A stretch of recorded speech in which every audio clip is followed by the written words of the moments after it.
Ok, bonjour à tous. Merci encore d'être venus ce matin pour la présentation d'un support. Un support dénommé le précis Constitution du Gabon. Donc le précis n'est tout autre qu'un document qui vient souvent préciser certains aspects incompris dans notre document. Et donc ce précis a pour objectif de revenir sur certains éléments de notre Constitution. Ce précis a été rédigé pratiquement après un mois d'analyse, un peu plus de 3 semaines d'analyse, pour rédiger ce document et me mettre justement à l'abri de tout ce que l'on peut voir sur les réseaux entre ceux qui appellent à voter oui et ceux qui appellent à voter non avant même que la campagne ne soit ouverte. Il était question pour moi de faire un travail scientifique. Pour résumer ce précis, qui est constitué de 24 pages, vous avez le sommaire sur la première page, donc le mot de l'auteur, que je suis. On restitue le contexte dans lequel se trouve notre pays, le Gabon, pour comprendre effectivement ce qui est en train d'être fait. Il y a une définition de certains mots-clés. Qu'est-ce que c'est la Constitution? Qu'est-ce que c'est la loi? Quelle est la différence en gros entre une Constitution et une loi? Comme pour nous amener à comprendre, est-ce que tout ce que l'on veut, on met cela dans la Constitution. Et d'autre part, nous amener à comprendre que la Constitution ne peut pas prendre en compte tout. Il y a des choses qui ne sont pas dans la Constitution, mais qui se doivent d'être mises dans la loi. Parce qu'en regardant les échanges sur les réseaux sociaux, et ma page a été un cas d'étude, et pour ceux qui suivent ma logique, j'aime souvent de façon assez agressive venir secouer pour me permettre d'avoir des réactions. Et j'en ai eu suffisamment tout au long de ces 3 semaines à travers le programme que j'ai mis en place.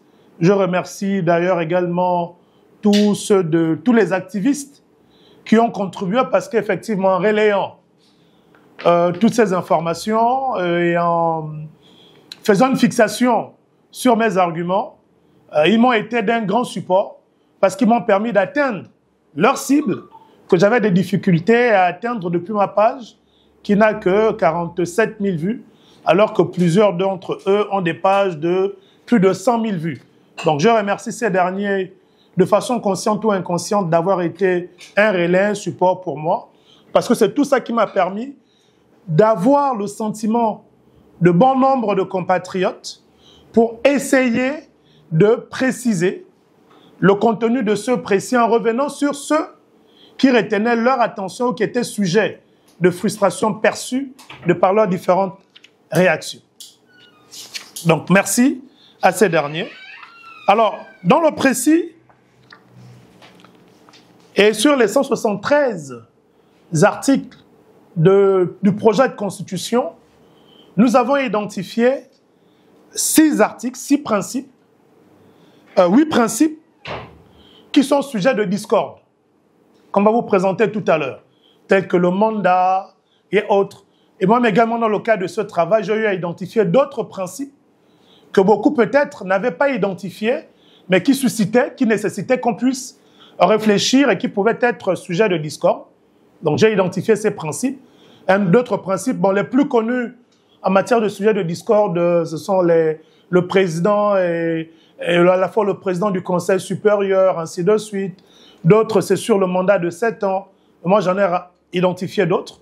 Par exemple, la prestation des membres du gouvernement qui a été introduite sous Ali Bongo, parce que logiquement, j'estime que le gouvernement est redevable à la République, parce qu'il prête serment devant le chef de l'État. Donc, il y a d'autres principes qui peuvent susciter un débat, qui n'ont pas forcément été perçus par ceux qui sont restés sur la fixation de la durée du mandat et autres, mais que moi, dans le cadre de l'étude également, j'ai eu à identifier et que j'ai consigné.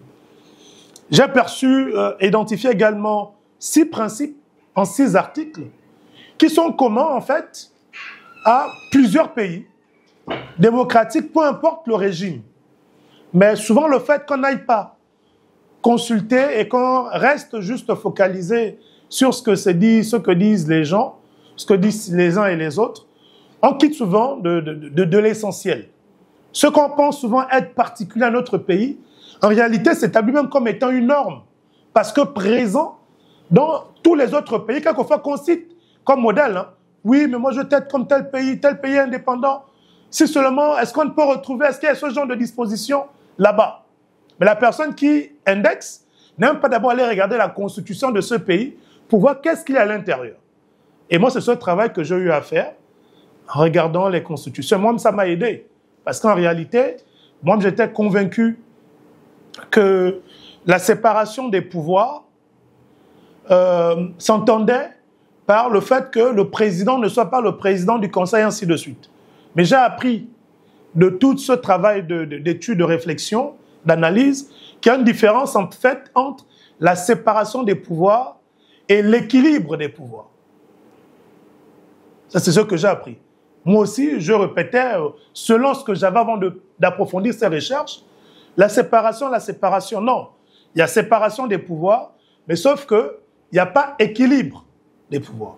Ce que nous, on perçoit comme étant une non-séparation des pouvoirs se retrouve être en réalité un non-équilibre des pouvoirs. Donc, il y a bel et bien des séparations de pouvoirs, comme c'est le cas, mais il y a un déséquilibre au niveau des pouvoirs. Dedans également, sur les 173 articles, je vous ai parlé des 6 articles qui sont communs à tous les autres pays, des 8 articles qui peuvent être sujets de discorde, mais on a 50 articles qui représentent 95 nouveaux principes dans cette constitution. Mais on n'en parle pas. Vous avez vu 6 articles pour les éléments communs, 8 articles sujets à discorde, 50 articles qui consacrent une avancée depuis que le Gabon existe, depuis que le Gabon a rédigé sa première constitution en 1959. Mais de façon globale, on se focalise sur quoi? Sur un ou deux des 8 articles sujets à discorde, mais on ne s'est jamais intéressé sur les 50 articles nouveaux qui consacrent une évolution réelle dans le développement de notre pays depuis 1959. Moi, ce sont les éléments qui ont retenu mon attention et qu'on aura l'opportunité ensemble de découvrir. Je n'aurai pas à vous lire tout le livre, je ferai une synthèse, je vous distribuerai quelques exemplaires de ce précis et je resterai ouvert donc à vos interrogations. Alors, pour synthétiser cela, je vous ai préparé des flyers, quelque chose de léger. Ça permet aux uns aux autres, sur un petit document comme ça, de comprendre en fait l'essentiel de notre Constitution. Dans cette compréhension, et pour ceux qui me suivent également en ligne, vous avez ici le support, la bande, vous avez un diagramme circulaire. Ce que vous voyez en bleu, qui est la partie la plus importante, en réalité, ce sont les articles. Parce que le principe de notre Constitution, il faut déjà constituer au niveau de la structure. On est passé de 120 articles dans la dernière Constitution à 173 articles dans le projet de Constitution. Ça veut dire qu'il y a eu un rajout de 53 articles. Premier postulat. Deuxième postulat, sur ces 173 nouveaux articles qui constituent notre Constitution, en réalité, on a au moins 100, donc 109 tirés de l'ancienne Constitution. Parce que j'entends beaucoup de gens dire, revenons à la Constitution de 91. Mais est-ce que les gens ont fait le travail comparatif entre le contenu de la Constitution de 91 et le projet de Constitution? Mais le projet de Constitution reprend plus de 100 articles de la Constitution de 91. Donc le projet de Constitution actuel, on peut dire, c'est pratiquement, parce que si on fait, c'est plus de 50%, plus de 60%, le contenu de l'ancienne Constitution. Donc en bleu, le diagramme le plus important, vous avez ici les articles qui ont été pris dans l'ancienne Constitution. Et dans l'ancienne Constitution de 91, vous allez retrouver bon nombre d'articles qui existent depuis la première Constitution du Gabon en 59. C'est une suite qui est logique et c'est ce que tous les pays du monde font. Il n'y a aucun pays au monde qui est arrivé et puis il a rédigé de A à Z parce que les choses, le pays est resté le même. J'ai entendu beaucoup de gens dire que oui, mais il fallait qu'on revienne à zéro. On veut changer quoi dans la Constitution? Si depuis 59 on a dit le Gabon est une république. Donc comme c'est une nouvelle Constitution, on doit maintenant enlever le Gabon est une nouvelle république. Pour mettre maintenant un nouvel article parce qu'il faut que les choses soient nouvelles. Si on a dit depuis 59-60, la devise du Gabon c'est Union, Travail, Justice. Bon, comment on rédige une nouvelle Constitution? On ne doit plus reprendre cet article-là et puis on crée quelque chose de nouveau. C'est ça en fait qu'il faut déconstruire. En vert, ici, vous avez la partie des articles qui constituent une avancée pour notre démocratie, qui sont essentiellement de nouveaux articles. Et je vais vous en parler tout à l'heure. En jaune, vous avez les 6 articles communs qu'on retrouve dans les autres constitutions, où le président de la République, président du Conseil supérieur de la magistrature, avec le pouvoir de nomination des juges constitutionnels, comme au Ghana, au Bénin, où c'est même le président qui nomme l'équivalent du président de la Cour constitutionnelle. Or, au Gabon, dans le projet de constitution actuel, cette disposition a été enlevée de façon à ce que le président de la Cour soit nommé par ses pairs. Parce que jusqu'en 2023, c'était le président de la République qui nommait le président de la Cour constitutionnelle. Au Bénin, c'est encore le cas. Au Ghana, c'est encore le cas, qui sont des pays à régime présidentiel comme le Gabon. Mais dans notre projet de constitution, on a décidé, nous, de ne par exemple pas faire comme le Bénin et le Ghana, où c'est le président qui nomme le président de la Cour. On a dit que ce sont les juges eux-mêmes qui vont nommer le président de la Cour. Et en rouge, le petit point rouge, ce sont les sujets de discorde qui cristallisent notre attention. Ça veut dire sur 100% des articles, c'est 2 à 3 articles qui peuvent peut-être représenter moins de 10% de la Constitution, sur lesquels le plus grand nombre, que ce soit les partisans du oui ou les partisans du non, s'appuient pour débattre. Mais on ne met pas en lumière la valeur ajoutée de cette Constitution qui a introduit 95 nouveaux principes qu'on n'avait pas depuis effectivement les différentes constitutions en vigueur. Ce qu'il faut comprendre à travers ce précis est que le référendum n'est pas une élection présidentielle. Ce n'est pas une élection législative, ce n'est pas une élection locale. Où on vient voter parce qu'on aime X ou on déteste X. Ce n'est pas ça le référendum. On ne vote pas au référendum parce que le président Oligui met les routes en béton, ainsi de suite. On ne vote pas aussi au référendum parce que, comme j'ai écouté certains, les rappels soldes ne sont pas passés, je n'ai pas le travail, donc je vais voter contre ou bien je vais voter pour.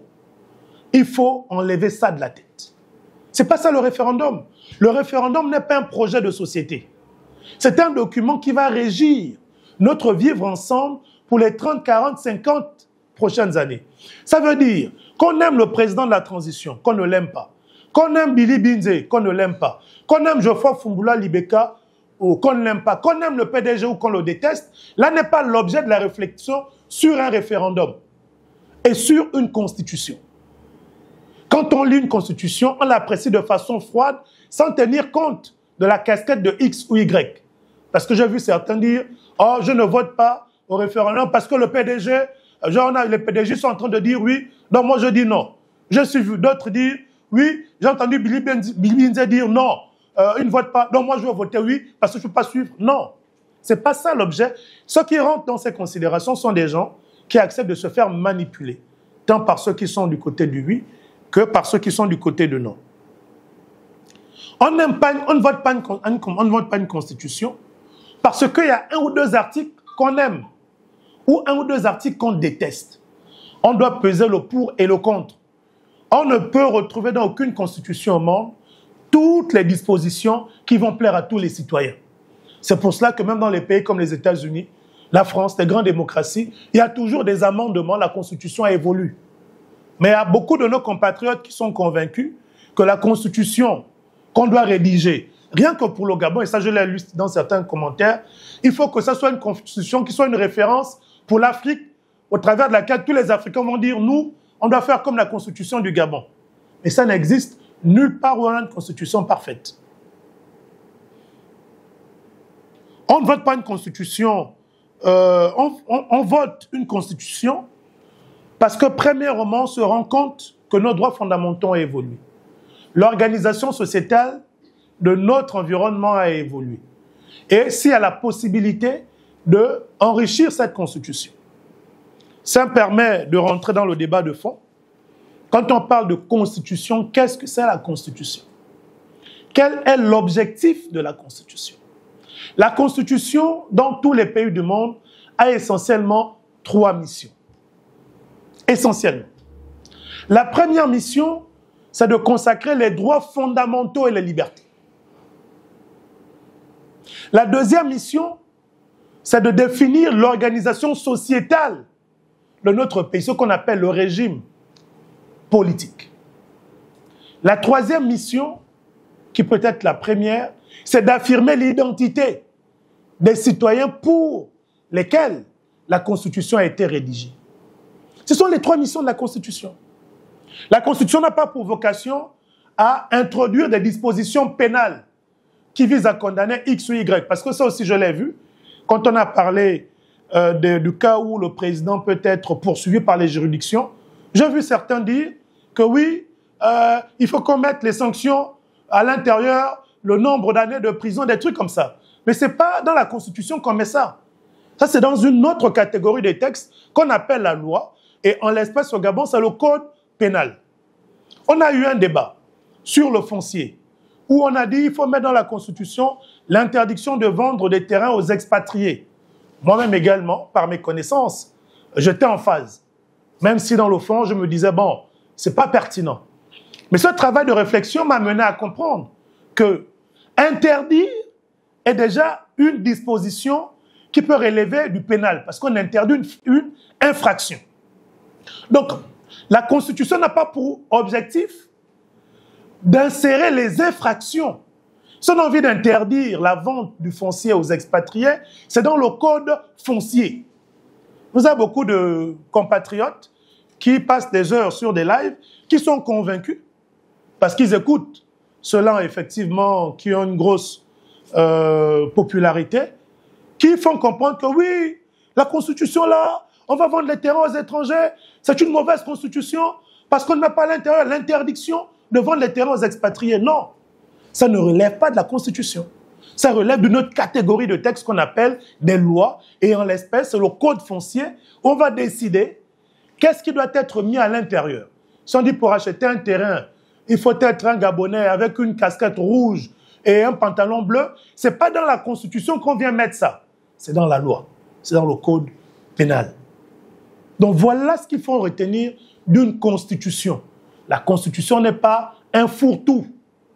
On consacre, je le répète, dans une Constitution, les droits et les libertés fondamentales, l'identité du citoyen, mais et surtout l'organisation sociétale à travers la définition du régime politique. Quand on s'est accordé sur ça, on peut maintenant analyser notre Constitution. Est-ce que quand on regarde la Constitution du Gabon, on retrouve l'identité? Est-elle affirmée? Mais c'est affirmé dans le préambule. Dans cette Constitution, au niveau du préambule, on a rajouté au niveau de la responsabilité Dieu, qui était déjà là, l'histoire et les ancêtres, pour nous reconnecter à notre identité.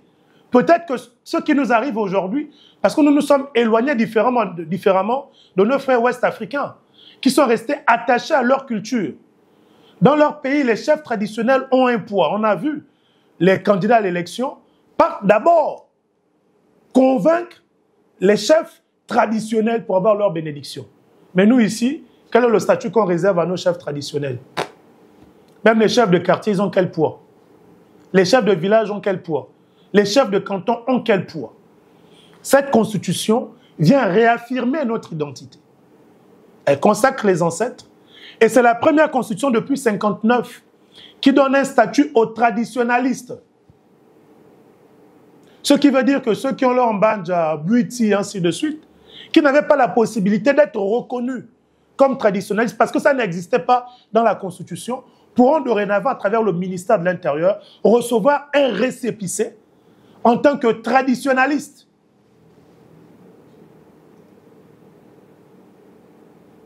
C'est ça, la valeur ajoutée au niveau de l'identité. J'étais sur un débat dernièrement, et je pense que certains ont dû le suivre, et on discutait justement de l'identité gabonaise. Et je disais à mon contradicteur, nous avons une identité. Même si, effectivement, on recusait le fait qu'on a une identité, parce que le Gabon s'est développé, on parle français, et j'ai rétorqué en disant, le fait que la dot ait traversé le temps nous rappelle que nous avons une identité. C'est parce qu'on parle aujourd'hui anglais, qu'on s'habille en veste, qu'on va dire que le Gabon n'a pas d'identité. Et pour les défenseurs de ce qui est homo et autres, je l'ai dit, ça appartient à quelle culture gabonaise, à quelle tradition, à quelle identité gabonaise.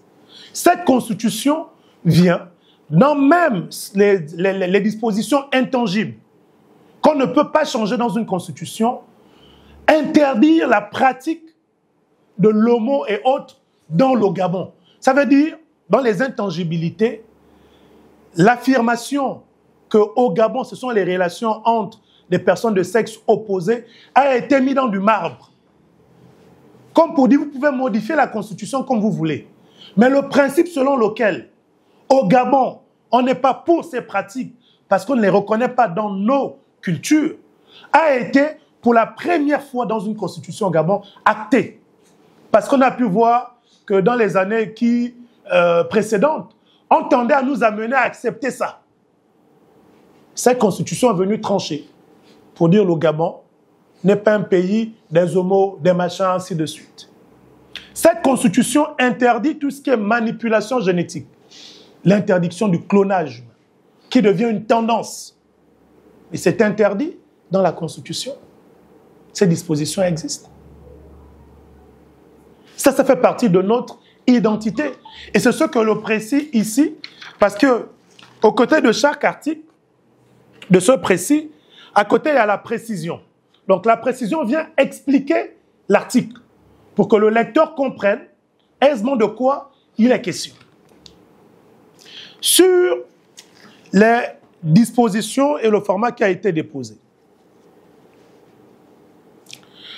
Alors, sur les 6 principes qui sont communs à plusieurs autres pays en Afrique, quelques principes communs à plusieurs pays démocratiques, tels que le Sénégal, le Bénin, le Ghana, le Mali, la Namibie, le Botswana.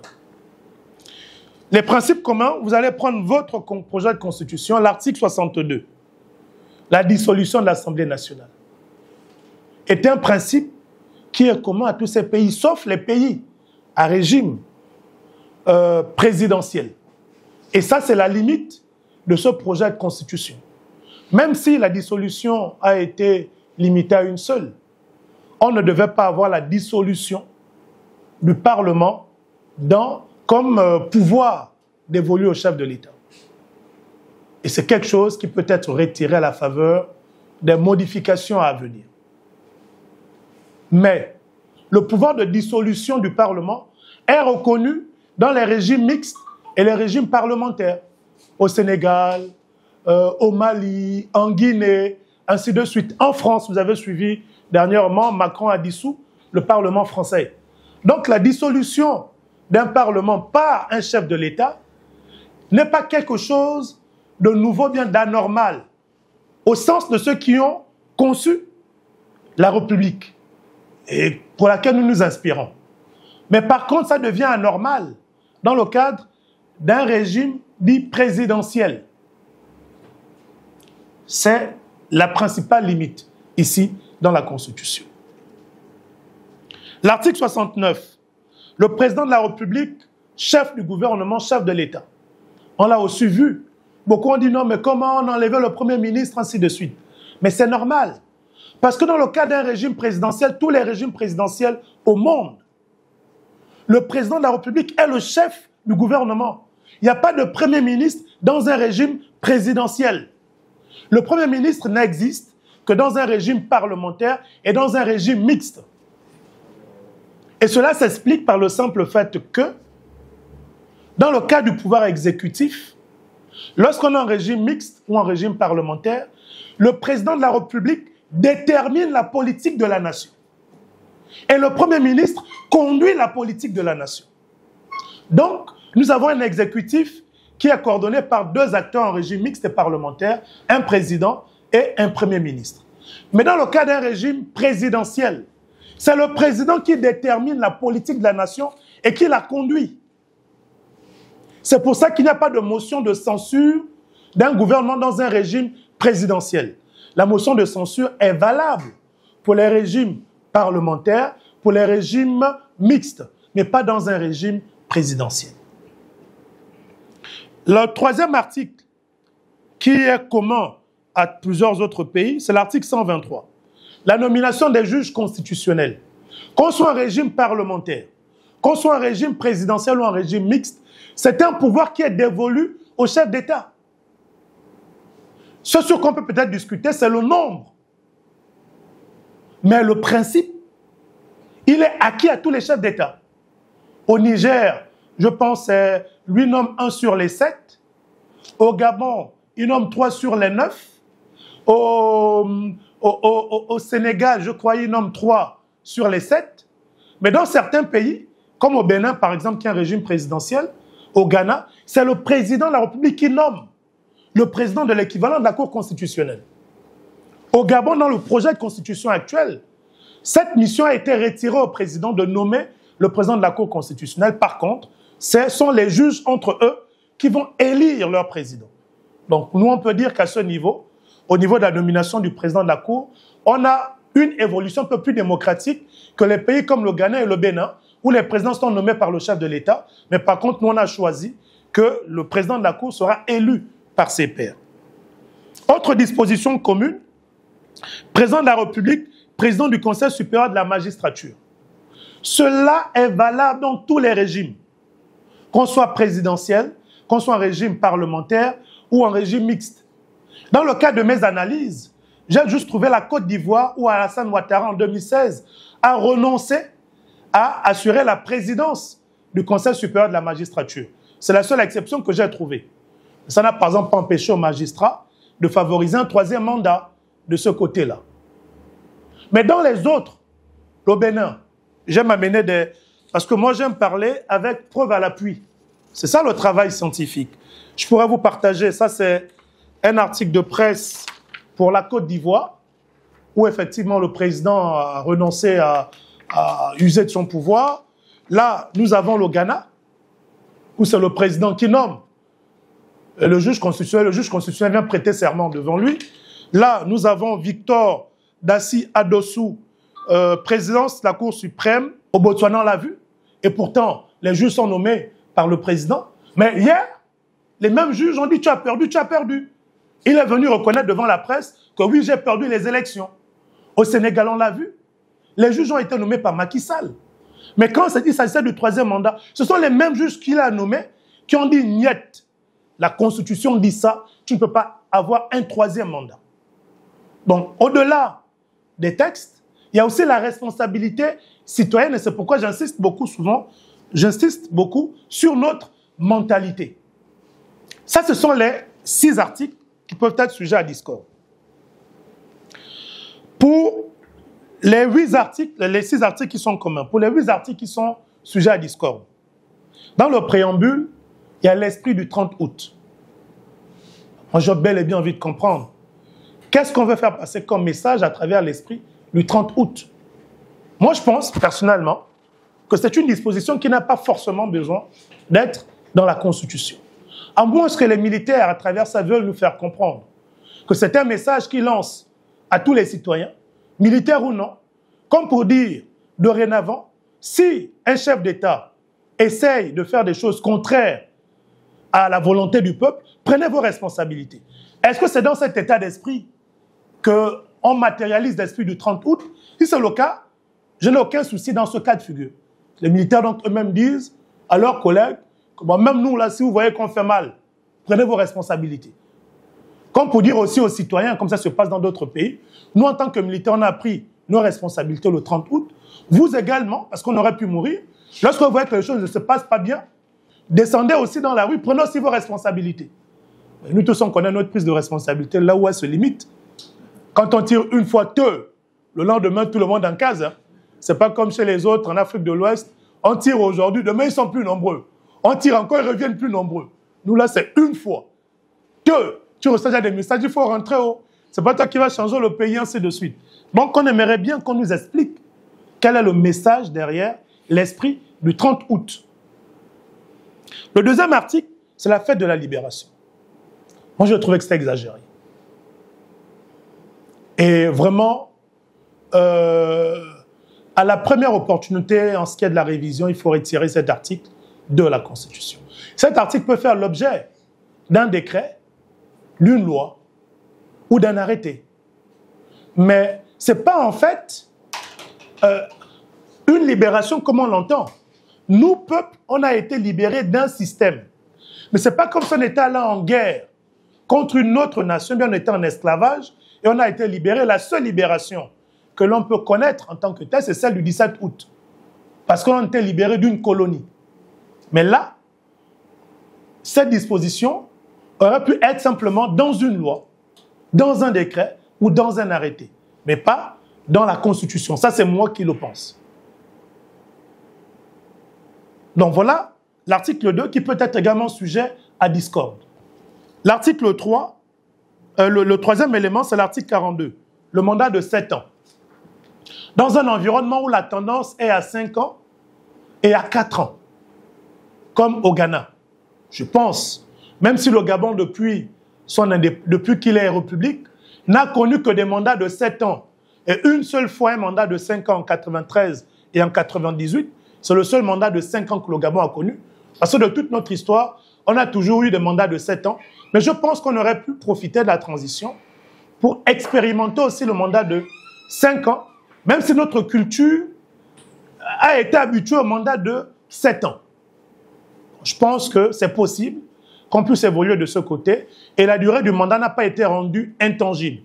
Ce qui sous-entend qu'à une prochaine révision, on peut s'accorder à ramener le mandat à 5 ans.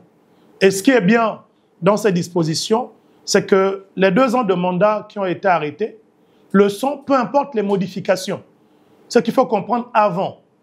Tu pouvais rester toute une vie président en respectant la loi. Je fais un mandat de... J'ai été élu pour 2 mandats de 7 ans successifs. Mais sauf qu'il n'y avait pas un groupe de mots, un membre de mots important, peu importe les révisions.